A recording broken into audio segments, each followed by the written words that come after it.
friends, in last lecture we have studied about the difference between centripetal force and centrifugal force. In today's lecture we are going to study frame of reference. आजच्या क्लासमध्ये आपल्याला frame of reference study करायचा आहे. Frame of reference म्हणजे काय? Is the place from where the observer is studying the object. म्हणजे अशी जागा की ज्या ठिकाणाहून ऑब्झर्वर कशाची स्टडी करतो, एखाद्या ऑब्जेक्टची स्टडी करत असतो, त्याला आपण काय म्हणतो? Frame of reference. Frame of reference दोन प्रकारचे असतात. एक आहे इनर्शियल फ्रेम ऑफ रेफरन्स आणि non inertial frame of reference. आता इनर्शियल फ्रेम ऑफ रेफरन्स म्हणजे काय? Inertial frame of reference means what? In case of inertial frame of reference acceleration is equal to what? Acceleration is 0. Acceleration जर 0 असेल तर याचा अर्थ काय? Acceleration 0 असेल तर velocity चेंज होईल का? नाही. Acceleration चेंज 0 असेल तर velocity does not change. Velocity does not change. म्हणजे या इनर्शियल फ्रेम ऑफ रेफरन्स मध्ये फॉर एक ऑब्झर्वर हा कशा observer late us consider the example. आता याचं इनर्शियल फ्रेम ऑफ रेफरन्स आपण एक्झाम्पल द्वारे समजून घेऊ. आता आपण लहानपणी यात्रेत वगैरे जात असतो. बरेचसे लहान मुलं त्या याच्यामध्ये त्याला आपण मेरी गो राऊंड म्हणतो. मेरी गो राऊंड म्हणजे अशा प्रकारचा असतो merry go round. Let us consider this is the merry go round. हा त्या ऍक्सिसच्या अबाउट रोटेट करत आहे. मेरी गो राऊंड कशा भोवती फिरत आहे? त्या ऍक्सिसच्या अबाउट रोटेट करत आहे तो. आता लेट अस कन्सिडर यामध्ये हा एक पार्टिकल आहे, हा ऑब्जेक्ट आहे. हा ऑब्जेक्ट कोणती मोशन परफॉर्म करत आहे? This object is performing circular motion. Object कोणती मोशन परफॉर्म करत आहे? Circular motion. म्हणजे त्या मेरी गो राऊंड वर तो मूव्ह करत आहे सर्क्युलर मोशन मध्ये. आणि या ज्या ऑब्जेक्टची स्टडी आहे हा ऑब्झर्वर या ठिकाणाहून करत आहे. Late us consider this is the हा कोण आहे? ऑब्झर्वर. हा ऑब्झर्वर या ठिकाणाहून या ऑब्जेक्टची काय करत आहे? स्टडी करत आहे.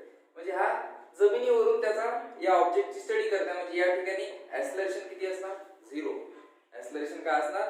0. म्हणजे याची वेलोसिटी चेंज होत आहे का? नाही.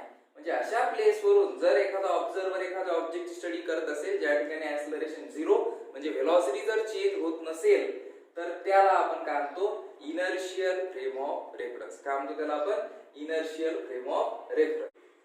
आता बघायचं आपल्याला non inertial frame of reference. परत याच्यामध्ये काय सांगितलं मी तुम्हाला की ऍक्सेलरेशन काय राहत आहे?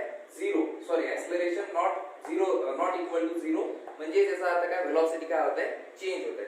याचं एक्झाम्पल परत आपण मेरी गो राऊंड घेऊ. हा merry go round is rotating along the axis performing. हा ऑब्जेक्ट आहे. This object is performing a circular motion. आता बघा या केस मध्ये ऑब्झर्वर या प्लेस वरून ऑब्जेक्टची स्टडी करत होता. बरोबर आहे. म्हणजे या ठिकाणी ऍक्सेलरेशन काय होतं? 0 होतं. तर या ठिकाणी काय होत आहे? Non inertial frame of reference मध्ये हा ऑब्झर्वर जो आहे हा ऑब्झर्वर मेरी गो राऊंड वरूनच त्या ऑब्जेक्टची स्टडी करत आहे.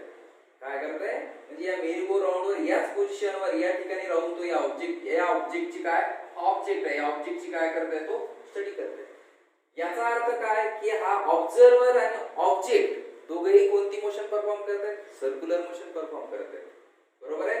परंतु या ठिकाणी काय होत आहे की या ऑब्झर्वरला हा ऑब्जेक्ट हा रेस्ट मध्ये दिसत आहे. कसा दिसत आहे? रेस्ट मध्ये.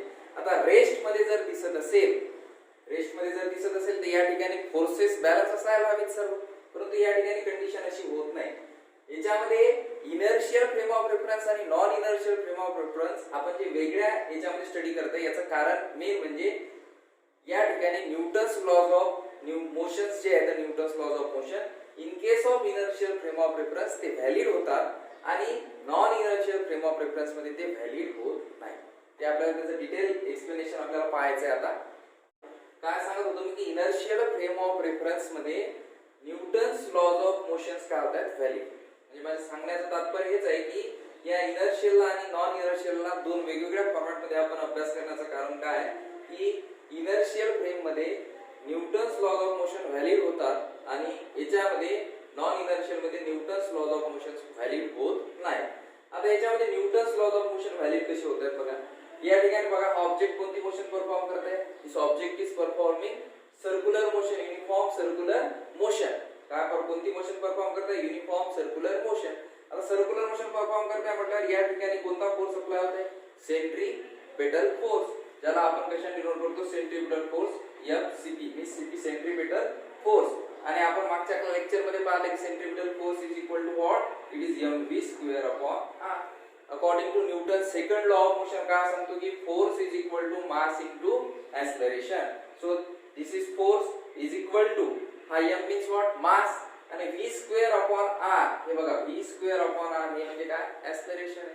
म्हणजे f is equal to ma हा लॉ काय न्यूटन्स लॉ ऑफ मोशन जो आहे second law of motion Newton's laws of motions या इनर्शियल फ्रेम ऑफ रेफरन्स मध्ये काय होत आहे व्हॅलिड होत आहे. आता non inertial frame of reference मध्ये काय होत आहे हा या ऑब्झर्व्हरला या ठिकाणी काय दिसत आहे ऑब्झर्व्हरला हा जो ऑब्जेक्ट आहे हा ऑब्जेक्ट रेस्ट मध्ये दिसत आहे. रेस्ट मध्ये दिसत म्हणजे या दोघांमधली जी मोशन आहे ऑब्झर्व्हर आणि ऑब्जेक्ट या दोघांमधली मोशन ही रिलेटिव्ह नाही आहे. रिलेटिव्ह आहे का ती नाही आहे. आता हा ऑब्जेक्ट जर रेस्ट मध्ये असेल तर त्या ठिकाणी फोर्सेस बॅलन्स असायला पाहिजे. फोर्सेस बॅलन्स असायला पाहिजे. तरी सुद्धा या ठिकाणी कोणती या सेंटर टुवर्ड सेंटर कोणता फोर्स अप्लाय होत आहे सेंट्रीपेटल फोर्स. कोणता फोर्स अप्लाय होत आहे या ठिकाणी सेंट्रीपेटल फोर्स. आता सेंट्रीपेटल फोर्स अप्लाय होत आहे म्हणजे या ठिकाणी याला आपल्याला बॅलन्स करण्यासाठी काय करावं लागेल एक्सटर्नली सेंट्रीफ्युगल फोर्स अप्लाय करावा लागेल. अज्युम करू आपण की या ठिकाणी कोणता फोर्स अप्लाय होत आहे सेंट्रीफ्युगल फोर्स. अज्युम करत आहे आपण की या ठिकाणी सेंट्रीफ्युगल फोर्स काय होत आहे अप्लाय होत आहे. म्हणजे टू मेक इट व्हॅलिड का अप्लाय करताय आपण to make it valid to make Newton's laws of motions valid. आपण अज्युम करते की या ठिकाणी सेंट्रीफ्युगल फोर्स अप्लाय होत आहे. म्हणजे सेंट्रीफ्युगल फोर्स इज अप्लाइड. कसा अप्लाय होता तो which is equal and opposite to the force towards centre. म्हणजे या जेवढा सेंटरला फोर्स अप्लाय होत आहे तेवढाच फोर्स कुठे अप्लाय होत आहे म्हणजे सेंटरकडे जो जेवढा फोर्स अप्लाय होत असेल तेवढाच या ठिकाणी फोर्स अप्लाय होत असेल. तेव्हाच आपण काय म्हणू शकतो त्याला टू मेक आपण म्हणजे त्यावेळेस काय होईल न्यूटन्स लॉज ऑफ मोशन्स काय होतील व्हॅलिड होतील in case of non inertial frame of reference. हे झालं इनर्शियल फ्रेम ऑफ रेफरन्स आणि non inertial frame of reference. मी परत एक वेळ काय बघितलं ते सांगतो. फ्रेम ऑफ रेफरन्स म्हणजे काय अशी प्लेस जी from where the observer is study in the object. त्याचे दोन प्रकार आहेत. एक आहे इनर्शियल फ्रेम ऑफ रेफरन्स दुसरा आहे non inertial. Inertial frame of reference मध्ये एक्सेलरेशन 0 म्हणजे व्हेलॉसिटी चेंज होत आहे का नाही चेंज नाही होत आहे. आणि non inertial frame of reference मध्ये acceleration not equal to 0 it means that velocity changes velocity change होत आहे. या ठिकाणी इनर्शियल फ्रेम ऑफ रेफरन्स मध्ये Newton's laws of motions valid होत आहेत. या ठिकाणी व्हॅलिड होत नाही परंतु त्याला व्हॅलिड करण्यासाठी आपण सेंट्रीफ्युगल फोर्सचा कन्सेप्टचा यूज केला. जेवढा इनर साइडला सेंट्रीपेटल फोर्स आहे म्हणजे जेवढा फोर्स आतल्या साइडने आहे तेवढाच बाहेरच्या साइडने आपण अप्लाय केला. कशासाठी अप्लाय करताय to make Newton's laws of motion valid in non inertial frame of reference. तो फोर्स किती असायला पाहिजे it is which is equal and opposite to the force towards centre. हे झालं इनर्शियल आणि non inertial frame of reference. यानंतर आपल्याला बघायचं आहे applications of uniform circular motion.